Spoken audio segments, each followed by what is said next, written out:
We tested Runway out, and I want to play our video and then a video that your team sent over and chat about the two. My team used 3 pictures of me, one in which I'm wearing a Revolutionary War costume, and don't ask why, it's for a project I'm working on. One was taken after my son's graduation with him in a cap and gown, and the third I'm playing with my kids in a ball pit.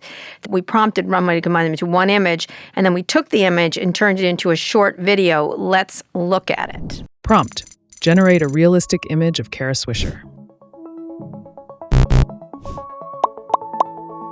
Prompt: combine revolutionary figure in ball bath with son wearing graduation cap and gown. Prompt: the boy wearing the graduation cap and gown pushes his mother wearing the Revolutionary War outfit for fun into the ball bath, and the two of them pretend to fight. Prompt: the boy wearing the graduation cap and gown pushes his mother wearing the Revolutionary War outfit for fun into the ball pit, not bath, and the two of them pretend to fight, and the balls fly around them like a hurricane.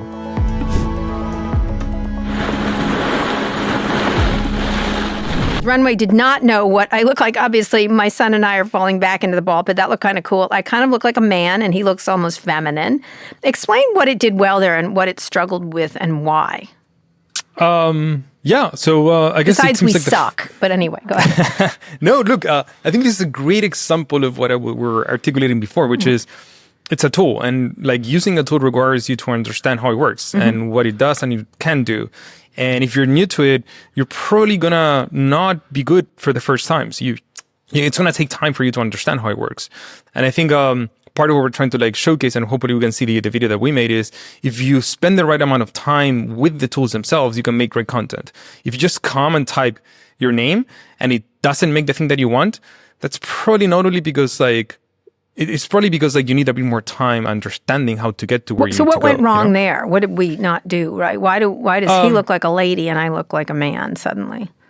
I think I'll have to look at the inputs more particularly, more specifically. But in the first example, for example, just with your name, the model might not know exactly what you're talking about. Like, who is this person? Like, so you need more Cara? pictures. Yeah. Yes, I need more references, right? And I need to be specific about exactly what I want. I think a common misconception with AI video is that it's going to work in the same way that chatbots work, right? So I think it's a realization these days that most people's experience with AI is via like, I don't know, ChatGPT or Claude. So it'll know Mount Everest. It'll know. Right. So it's a factual thing. You ask a question and like you get an answer back.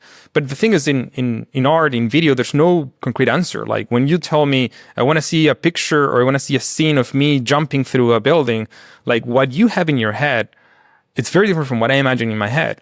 And so we're never going to reach like consensus unless you show me the most amount of references and details exactly what you want. Right. And so that's a good reflection overall of the video itself, that it's not a bad start. It's definitely like a good start.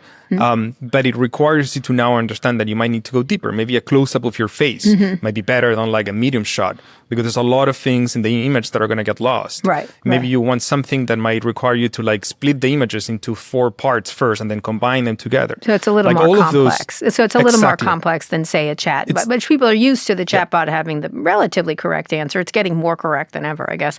All right, your team, the video your team sent over is obviously more professional, and I'm a Top Gun pilot. Thank you very much. Clearly more realistic. Let's watch. I want you to talk about how this was made.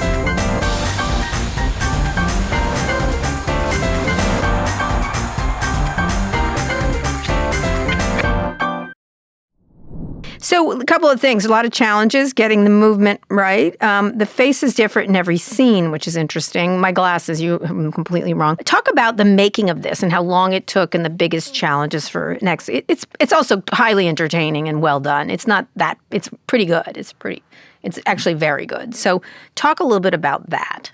Yeah. It took around 2 hours of one person's time to make that video. The biggest, I would say, challenge was the comments you're giving us, which is like, oh, the glasses on the right are not exactly the same, and my face looks slightly different from this shot to this shot. It basically is the consistency and the controllability aspects of it are it takes time for you to like understand how to manage and iterate through it to get exactly where you need to go. But the fact that you can make a video like that in like 2 hours. So you have templates of my sea captain is not very attractive, but you have templates of an astronaut. Like I assume you have a bunch of templates that then you lay a real person.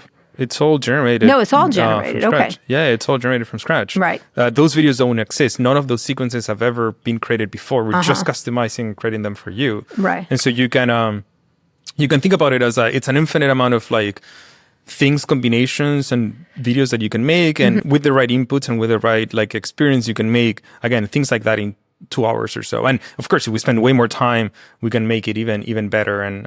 But I think to your point, it's actually really fun. Like making stuff like this, it's just so entertaining. It's fun to be able to like take an idea that you have in your head and do it for the sake of like, entertaining. What does it look like? Yourself. Yeah, exactly. What do the challenges mean for Hollywood then? Obviously, it took someone who knew how to do it 2 hours, and it's still not perfect, obviously.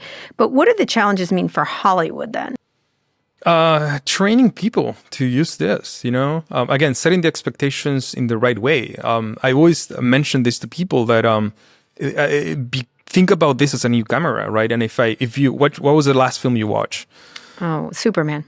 So if I gave you the camera that they used to record Superman, would you expect to make something like Superman? No. Of course not. You're like, sure, a camera was used for that, but like if I have the camera, I'm not going to make Superman, right? This is kind of similar. If I'm giving you the tools and I'm showing you a video, will you make the same video just because they give you the tool in like a minute? You're probably like, no, you need to spend more time. You need to understand it. What about people who are experienced in CGI? I mean, like a lot of people original computer programmers didn't necessarily shift to the internet as quickly, but some did, right?